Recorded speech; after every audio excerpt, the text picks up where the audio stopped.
What was this space like when you first got involved in it? Why did you want to get involved in it? What led you to this?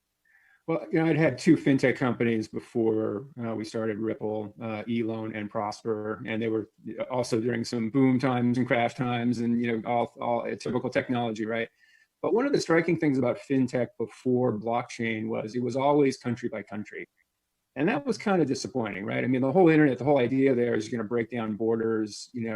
Anybody anywhere can communicate, and that did happen. And fintech never quite got there. And the reason was, even though we had internet infrastructure, we didn't have sort of this notion of an internet for money, because value and information are just fundamentally different things. And the world needs an internet for money that's different than the internet of information. So I think the real thing that we saw was, the frustration we saw in moving eLoan from outside the US. You had to have a separate Japanese company that was not interoperable with the US one, separate one in Europe.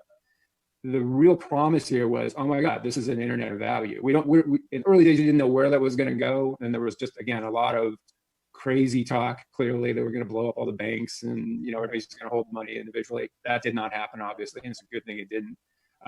But I think that everybody kind of gravitated to, okay, this is it. This is that final step in what the internet always said it was going to do, but for money.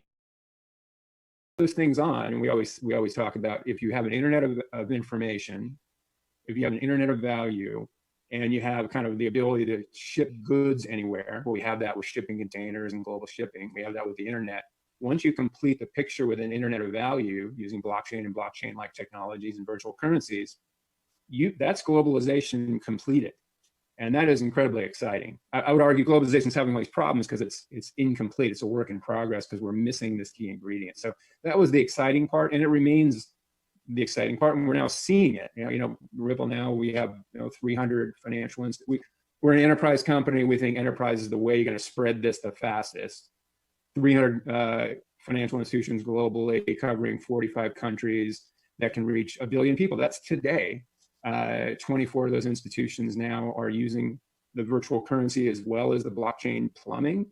And that's fairly new in the last couple of years. So virtual currencies are today being used to lower the costs and give greater access to hundreds of millions of people, certainly.